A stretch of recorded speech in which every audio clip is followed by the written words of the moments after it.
आधी रात को जब भारत के अधिकांश लोग सो रहे थे, वो गहरी नींद में थे, तब भारत के गोल्डन बॉय नीरज चोपड़ा ने एक बार फिर इतिहास रचा। नीरज और गोल्ड जो है वो एक दूसरे के पर्याय बन चुके हैं, क्योंकि नीरज जहां जाते हैं वहां ऐसा लगता है गोल्ड पर निशाना लगाकर उसे ले आते हैं। और भारतवासियों के लिए इस गोल्डन बॉय ने आधी रात को एक ऐसी खुशखबरी दी है जिससे जब सुबह अधिकांश लोग उठेंगे और देखेंगे तो उनके चेहरे पर एक मुस्कुराहट आएगी और कहेंगे यार चक दे इंडिया, यार कमाल है यार, ये लड़का मतलब ना ये कमाल है। वैसे ये जो वर्ल्ड चैंपियनशिप में गोल्ड जीता गया, ये कमाल इस लिहाज से भी है क्योंकि इवेंट के 40 साल के इतिहास में भारत ने कभी भी यहां पर सोना नहीं जीता था। और नीरज चोपड़ा वो शख्स हैं, वो व्यक्ति हैं जिन्होंने आपको ओलंपिक में जिताया था और अब यहां पर आपको गोल्ड जिताया है। वैसे तो पाकिस्तान और इंडिया जो हैं वो एक दूसरे के साथ खड़े नहीं होते हैं, अक्सर एक दूसरे से लड़ते झगड़ते नजर आते हैं, लेकिन यह भी हैरान करने वाली बात है कि पाकिस्तान के नदीम और भारत के नीरज चोपड़ा एक दूसरे के अच्छे बडीज हैं। तारीफ नीरज चोपड़ा की जब हम कर रहे हैं तो तारीफ नदीम की भी करनी चाहिए, क्योंकि नदीम भी कह रहे थे कि वो अपने मुल्क के लोगों के चेहरे पर एक मुस्कुराहट देना चाहते थे और वो खुश हैं कि वो दे रहे हैं। लिमिटेड रिसोर्सेस में, कम फैसिलिटीज में उन्होंने भी अपने आप को मजबूत किया और सिल्वर लेकर आए। नीरज हमारा गोल्डन, पाकिस्तान सिल्वर, कमाल की जोड़ी भी। और बार बार हम कह रहे हैं कि नीरज चोपड़ा जो है वो इतिहास रचने में मास्टर आदमी, मतलब इतिहास और नीरज ये एक दूसरे के पर्याय हो चुके हैं। ओलंपिक के 120 साल के इतिहास में पहली बार गोल्ड जीतने वाले पहले एथलीट जो थे हमारे नीरज चोपड़ा, अब वर्ल्ड चैंपियनशिप में भी इतिहास रचते हैं, क्योंकि यहां भी वो फर्स्ट है, जैसा कि हमने आपको बताया।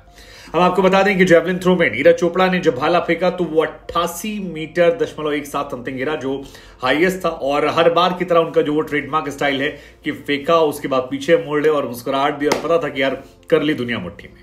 वो इन्होंने एक बार फिर करके दिखाया और तालियां जो है वो बज रही थी। अब क्योंकि 1983 से ये चैंपियनशिप लगातार हो रही है, लेकिन हम कभी वहां गोल्ड नहीं जीत पाते थे, लेकिन इस बार हमने करके जिता दिया। और थोड़ा सा पीछे हमारे पाकिस्तान के नदीम थे। नदीम नीरज चोपड़ा से काफी ज्यादा फ्रेंडली हैं, दोनों एक दूसरे को काफी इंस्पायर करते हैं। और 87.82 मीटर जो है वो बेस्ट एफर्ट नदीम का गया। पाकिस्तान भी खुश है, हिंदुस्तान भी खुश है, और ऐसे बहुत सारे कम मौके हैं जहां पर दोनों देश जो हैं एक साथ खुश नजर आते हैं।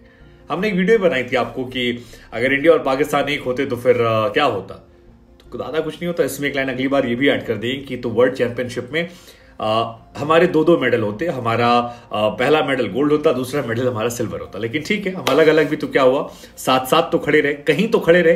ये उम्मीद तो दिखाई कि भाई हम भी साथ खड़े हो सकते हैं, हर जगह दुश्मनी लड़ाई झगड़ा करने की जरूरत नहीं है, एक दूसरे के लिए खुश हो सकते हैं। क्या हम आपको जानकारी के लिए बता दें कि वर्ल्ड एथलेटिक चैंपियनशिप में भारत का ये ओवरऑल तीसरा गोल्ड है। 3 में से 2 तो नीरज के हैं। पिछले सीजन में भी नीरज ने यहां पर सिल्वर जीता था, और 2003 में यानी तकरीबन 20 साल पहले अंजू बॉबी जॉर्ज ने एक बार मेडल जीता था, ब्रॉन्ज मेडल पेरिस में था। इसके अलावा कहीं हमारा कोई मेडल नहीं रहा है। तो 3 में से 2 नीरज के नाम। और सडनली जेवलिन थ्रो जो है वो इंडिया के एक फेवरेट स्पोर्ट्स में आने लगा है, क्योंकि नीरज जहां भी जाते हैं वहां पर आपको एक मेडल दे जाते हैं। और बड़ी बात यह कि नीरज की उम्र बहुत कम है, मतलब नीरज कितनी उम्र है यार, बच्चा है यार अभी। तो नीरज चोपड़ा का जो पर्सनल बेस्ट है वो 89.94 है। इस सीजन में जो उनका बेस्ट था वो 88.7 था। और अगर इनके अचीवमेंट की आप बात करेंगे तो अचीवमेंट्स की तो भरमार है इस 25 साल के लड़के के पास। टोक्यो ओलंपिक 2020 में बंदा गोल्ड मेडल लेकर आता है, गोल्ड मेडल टोक्यो ओलंपिक में first time ever in India हमने जीता था। एशियन गेम्स में 2018 में भी बंदा गोल्ड लेकर आता है। वर्ल्ड एथलेटिक चैंपियनशिप में 2022 में जब लास्ट ईयर गया था तो वहां ये बंदा सिल्वर लेकर आता है। तब भी ये रिकॉर्ड बना था, क्योंकि तब भारत का ये सिर्फ दूसरा मेडल था, और तब भी हम प्रफुल्लित थे, गौरवान्वित थे, खुश थे, फक्र महसूस कर रहे थे। उसके बाद कॉमनवेल्थ आता है 2018 में, उससे पहले वहां भी गोल्ड था। डायमंड लीग खेलने गया ये बंदा 2022 में, वहां भी गोल्ड था। और अब एशियन चैंपियनशिप में जब ये बंदा खेल रहा है तो एक बार फिर यहां पर गोल्ड मेडल जो है वो यहां देखने को मिलता है। तो यार नीरज, आपके लिए एक बार जोरदार तालियां हो जाए यार, नदीम आपके लिए भी हो जाए, क्योंकि आप दोनों अपने अपने देश। नीरज चोपड़ा को अब तक अर्जुन अवार्ड, पद्मश्री अवार्ड और मेजर ध्यानचंद अवार्ड तीनों मिल चुका है, और बहुत सारे और सम्मान ऐसे हैं जिसके वो हकदार हैं, और मुझे लगता है आगे आने वाले समय में उनको मिलेगा। लेकिन अरशद नदीम जो है उन्होंने नीरज चोपड़ा को इस पूरे मैच में काफी कड़ी टक्कर दी। मतलब जो पहला राउंड था उसमें नीरज चोपड़ा का फाउल जाता है, और अरशद नदीम जो है वो 74 मीटर फेंकते हैं, नीरज 12वें रैंक पर जाते हैं।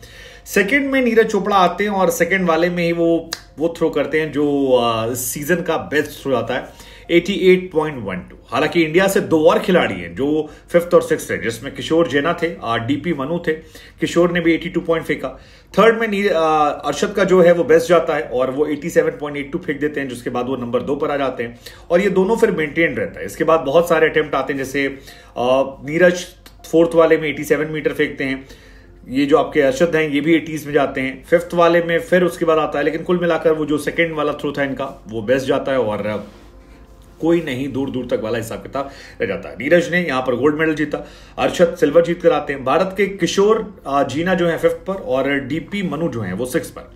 तो कुल मिलाकर कहानी ये कि आगे आने वाले टाइम में ऐसा हो सकता है कि इंडिया से और भी आए। अगर 5th तक आए तो 3rd तक तो आ ही सकते हैं, 2nd तक आ सकते हैं।